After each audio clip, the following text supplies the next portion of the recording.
So, my friends, in order for this plan to work for you, the student, you got to be here. The student who isn't here and then they show up when we're trying to do half the points back, I got to put them in an alternative location to take the quiz. They're like, well, I'm not ready for it. Dude, like 9 days left. Yeah. Trust me. I'm taking care of you. I've not misled you all year, right? I am not the guy that all of a sudden it's like, what? I haven't done that yet. I won't. I don't. That's not me. I always hated the guy who came in sitting at the 91% going in, and all of a sudden in the last 2 weeks you drop to an 83, and you're like,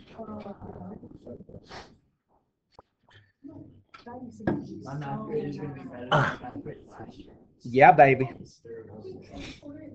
My math grade has always been my best grade. Yeah. What's that? Was a teacher assistant for me and Winter's math teacher last year. Yeah. And Winter would straight up sometimes just like not do homework, not study, and I would like because I was a teacher assistant, I created the test piece, and Winter would always be getting like 90. I would ace on every test. Nice. Ridiculous.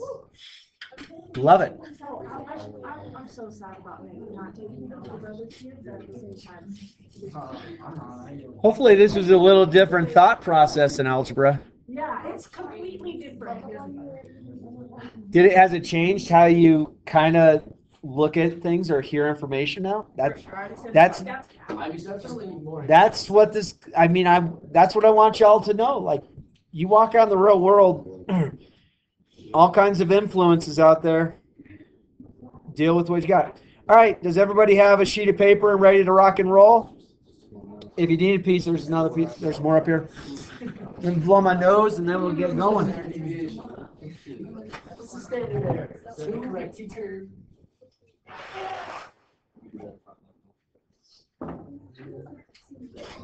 So one little piece of advice for statistics. You all have just enough knowledge. You have just enough knowledge to really carry yourselves in a very intelligent way with statistics, because like 98% plus or minus 1% with a standard deviation of 0.5 of a random sample of 2 trillion people. You know more math, more statistics than they do. It's that 1% you come across that knows statistics that'll call you when you're so utilize the terms. There's times that I'd utilize these terms just as a hogwash when I'm having the person start talking data to me, like the salesman, and I'll sit there and start spewing made up facts back using fancy terms, and they're like, "Oh yeah, you're absolutely right," and I'm like, "I just made that up 100%." So, all right. Deal? Ready? Set? Let's play. All right. So I would say copy down all the things that I'm going to have up here. I'll type them so it looks good. So I have age, Coke. This is truly made up information. Other.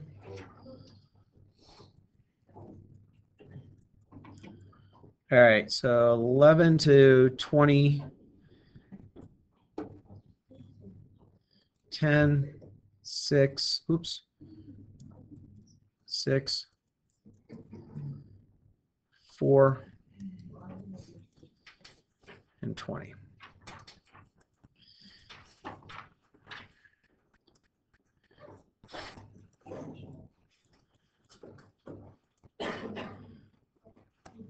What is the 20? That's the total, 10, 6, and 4. Yeah, I'll put this up here for you.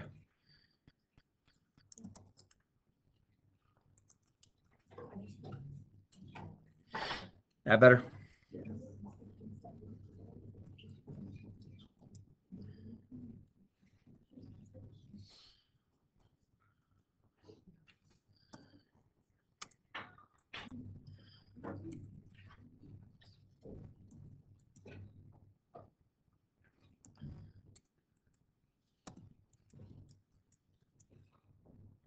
3, 10, 20.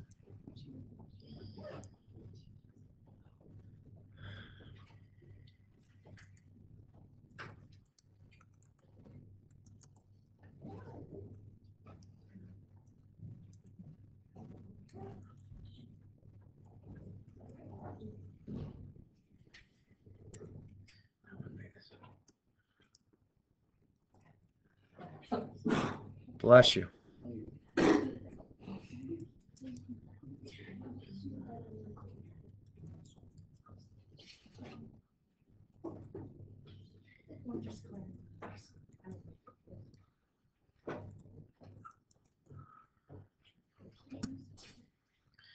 All right. So this was a study done in the mind of Stirrup, completely made up, fictitious information. But let's just pretend that I did actually do a random survey of 58 people in the age groups from 11 to 40, and I found out what they preferred, Coke, Pepsi, or other. So the 11 to 20-year-olds, 10 of the people enjoyed Coke, 6 Pepsi, 4 other, for a total of 20 of the people from the 11 to 20-year-old category. The 21 to 30-year-old category, 6 people, 4 people, 8 people preferred Coke, Pepsi, or others, so there was 18 there. The 31 to 40 column, 7 people like Coke, 3 people like Pepsi, 10 people liked other, for a total of 20 people there. The total amount of people who liked Coke is at the bottom at 23. The total people like Pepsi is at the bottom, being 13. The total people that preferred other is 22. And if I did the column total or the row total, they both should come out to 58 if my math is right. Again, I made this up in my head, so there might be an error. I think everything totals right. Do you agree? 10, 6, and 4 is 20. 6, 4, and 8 is 18. 7, 3, and 10 is 20. 4, 6, and 7 is 23. 6, 4, and 3 is 13. 4, 8, and 12 is 22. 23, 13, and 22 is 58. 20, 18, and 20 is also 58. I think it's all right. Seem good? All right. So I'm going to reduce this down a little bit so I have some more room to write. Let's take this down to like a 18 font. Do an 18 font. I grouped it, but that's all right. All right. Can you still see that okay? Oops. And there, and there, and there, and there. All right. Seem nice enough? Everyone, you would be given this information. This would be part of the question. All right. So what we want to know is we're going to need to create our null hypothesis and the alternative. So the first thing I'm going to do is I'm going to say that mu is equal to age slash beverage. Is that okay? So my null hypothesis would be mu is independent. The alternative, mu is dependent. Seem okay so far? No big mysteries to that, I hope. Hang on, I gotta sneeze. Woo! Baby. I feel blessed. Thank you. All right. So they might ask us, and Lori, we all have a sheet of paper out because you use this sheet on the test. This is all we started with. All right. So they want the chi-squared value for Pepsi and 11 to 20-year-olds. Okay? So that's basically we're going to take this times this divided by this. And this is going to find us our expected value. So it's going to be 20 times 13 divided by 58. We all have a sheet of paper, and that sheet of paper would totally help you on the quiz tomorrow. Cool? Yeah, I got a calculator because I haven't calculated these things. We're going cold. All right, clear. Clear.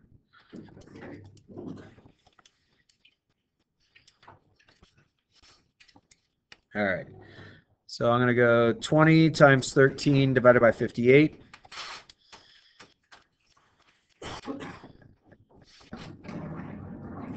So this comes out to roughly 4.5 rounded to 1 decimal. So that means they expected 4.5 to be in this category, not 6, but it's still what it is. Okay, I mean, they're numbers that are relatively close to each other. So in order to find the chi-squared, that is observed minus expected quantity squared divided by the expected. So my observed is 6. Agree? In this category. My expected we found is 4.5. We're going to quantity square that, and we'll divide that by the expected, which is 4.5. So 6 minus 4.5 is 1.5. I square that. I divide that by 4.5. And this gives us a chi-squared value of 0.5. Okay? So basically, the chi-squared value is basically where we should be as far as how far away from our expected and our observed should be from each other, but it is what it is. I mean, it's not bad. All right. Any questions so far? Is everybody caught up with writing stuff down? You got it. We got time because that's all I have planned for today.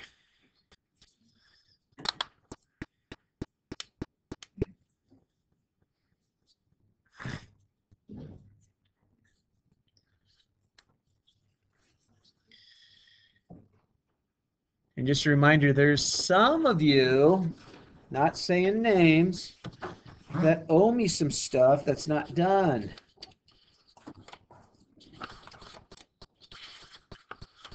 Rads, you got some? Okay. 3 things, it looks like. That's all I got here.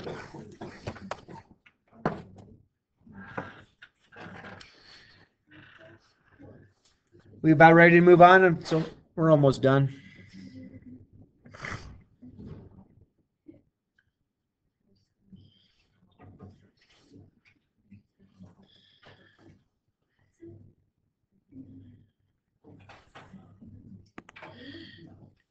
We good?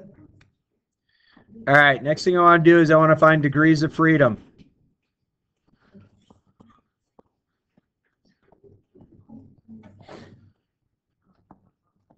Which is row minus 1, column minus 1.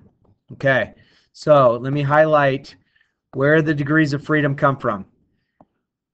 The degrees of freedom comes from this region here. Okay? Sorry, I have to fill out the whole thing because I'm going to get all anxious and upset. All right, so you don't include the row total, you don't include the column total as part of that. So friends, how many rows does it appear I have? 3. So I'm going to go 3 minus 1. How many columns do I have? 3 as well. So 3 minus 1 and 3 minus 1 is 2. 2 times 2 is 4. So 4 is my degrees of freedom. Okay?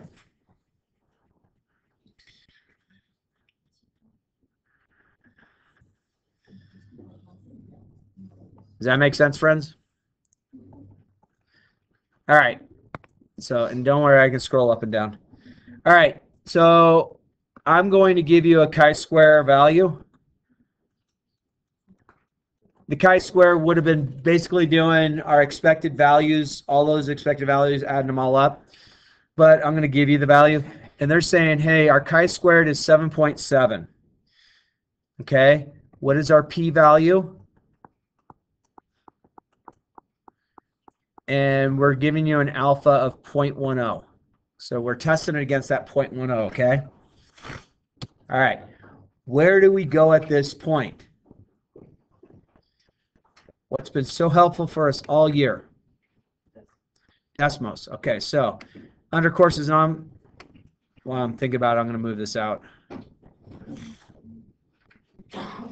So I have it under the week 15 folder, but I'm going to move it out.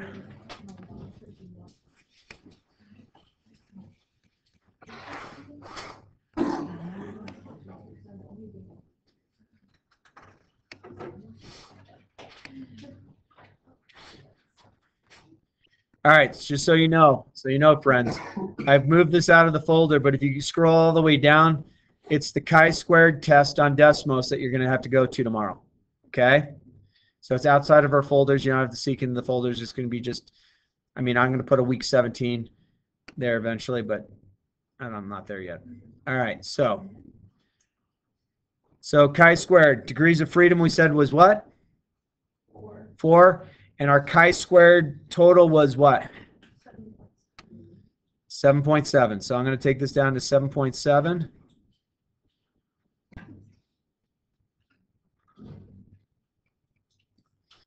All right. So I got 0.103. Agree? That's my p-value. So I got 0.103. Is 0.103 bigger than 0.10 or smaller than 0.10?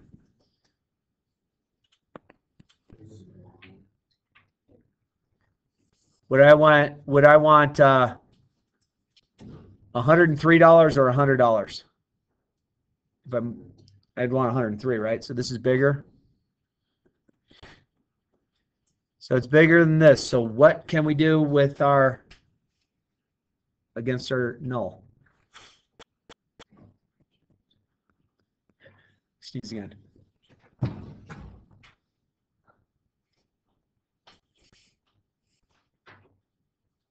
Oh, it's the peekaboo sneeze. I don't like this one. All right, so it's bigger. So do we fail to reject the null, or do we reject the null?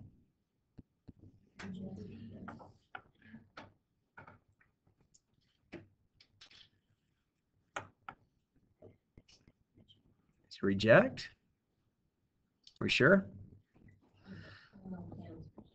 So do we fail to reject null, or do we reject the null? Got to remember this.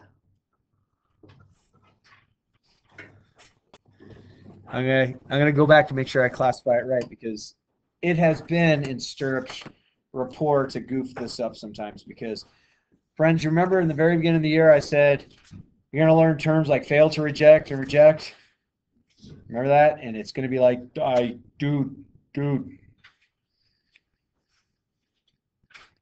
All right, so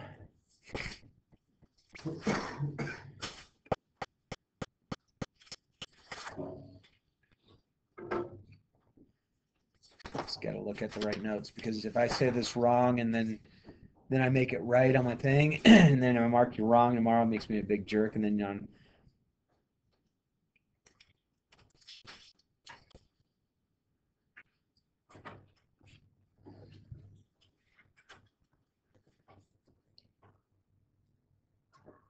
so if p, our p-value, is less than alpha, we reject the null. Otherwise, we fail to reject the null. Okay, let me say that one more time. Recall, so I'm going to put this down here so you have notes. This might be something that you want to do.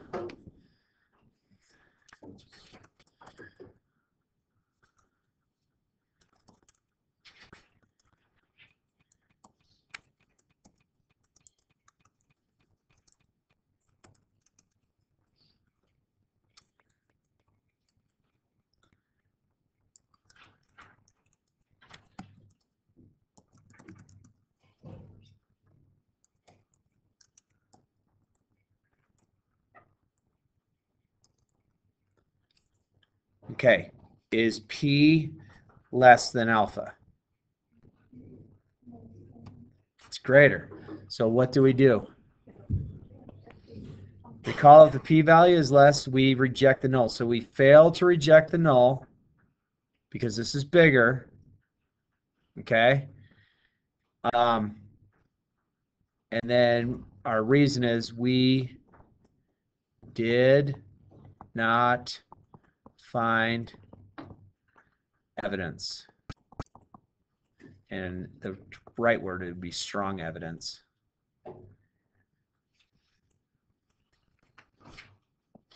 Against the null. Okay. So friends, if you can do that, is there anything that you need based on this? You need me to go up? I'm going to stop recording so it's safe.